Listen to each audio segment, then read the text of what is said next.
An encounter which broke out between the security forces and the terrorists in Chadoora town of Budgam district in Jammu and Kashmir early this morning has finally ended. Even as the combing operations are on, dramatic footage of the encounter have been caught on camera. One terrorist has been killed as the security forces raised the building he was holed up in to ground.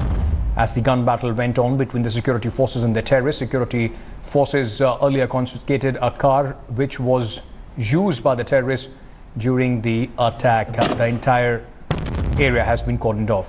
This comes after two Hizbul Mujahideen terrorists were gunned down by the security forces on Saturday.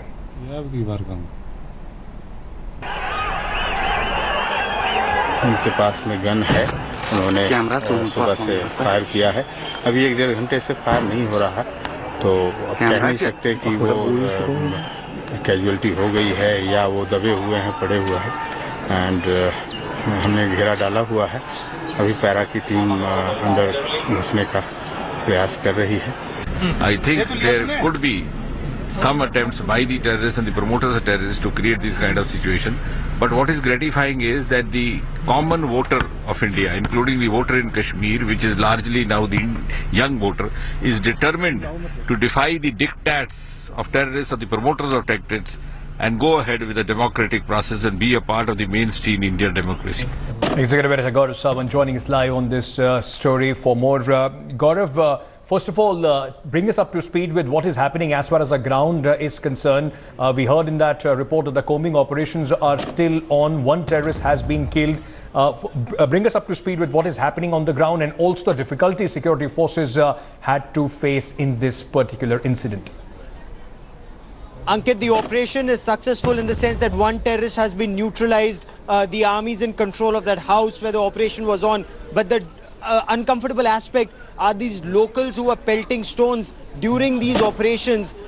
Two civilians, we are told, were killed in this exchange of fire between terrorists and security forces as stone pelters tried to prevent additional forces from reaching the village where the operation was underway. So this was an operation that was mounted on the basis of very specific intelligence about terrorists being holed up inside a house. This is a palatial house, though isolated. When the security forces were getting there, the terrorists opened fire. The initial input suggested there were two terrorists, but later the CRPF and the police said there was only one terrorist. They initially succeeded in neutralizing the terrorist to one part. They isolated him in one part of the house. Then the army went in for room-to-room intervention. But while all of this was happening, Ankit, stone pelting started at the security forces and two others were killed in that. Though the Jammu and Kashmir police insist that there was no stone pelting at Chief Minister Mehbooba Mufti's cavalcade, but there was stone pelting at the security forces in which two people lost their lives. Gaurav, just stay on with me. We are also now being joined by Shuja ul Haq, who is our man on the ground there where this entire incident took place. Shuja, first of all, as Gaurav was saying, there was the Jammu and Kashmir police, though, is denying, but there are reports that there was stone pelting on Mehbooba Mufti, the Chief Minister's convoy as well. And now she also is speaking about, some sort of a talks between the separatists and Pakistan. Once again, the politics over this entire issue has started.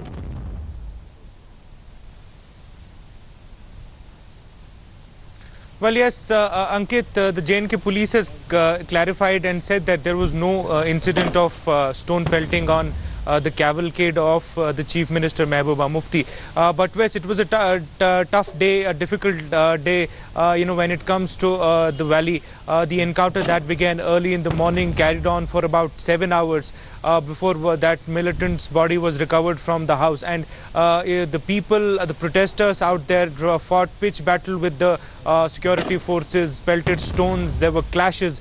Two youngsters have been killed, after being hit by bullets and were shifted to the hospital where they, succumbed to their injuries.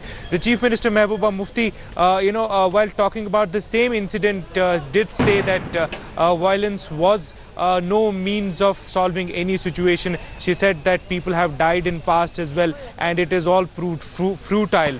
Ankit, let's remember that it is election time. There are two seats of parliament which are going for by-polls, Srinagar and South Kashmir's Anantnag, and at both the seats the PDP is fighting against United Congress and National Conference. So definitely a lot of pressure on them vis-a-vis the situation on the ground as well. Shuja, just stay on with me. Let me just quickly bring in Gaurav once again on this. Gaurav, time and again we have been seeing these videos that you are getting to us. Also, our correspondents in Jammu and Kashmir are sending almost from every encounter site where now it is a well-established modus operandi that locals gather, they try and hamper the operations. Stone pelting takes place, and this is the biggest fear of the security forces, that in exchange of fire, civilians are killed, and then it spirals into another round of protests as far as the valley is concerned. How is the government at the center and the security forces now are planning to deal with this? You know, this has seen a change. As Shuja will also tell us, Ankit, when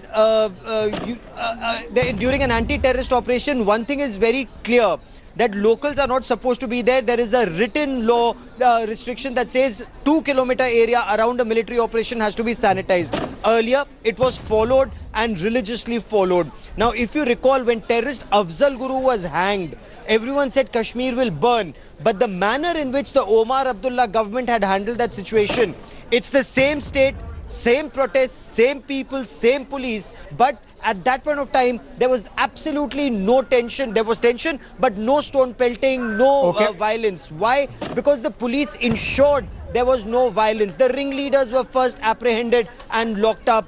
Police was deployed effectively. Telephone stations were dealt with in one way.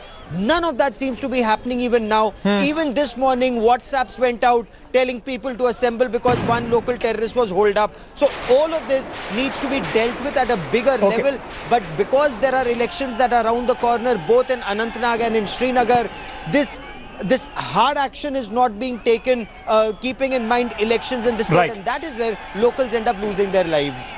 All right, Gaurav and Shuja, thank you so much for joining us with all those details and giving us perspective on this story. We'll keep coming back to you for more.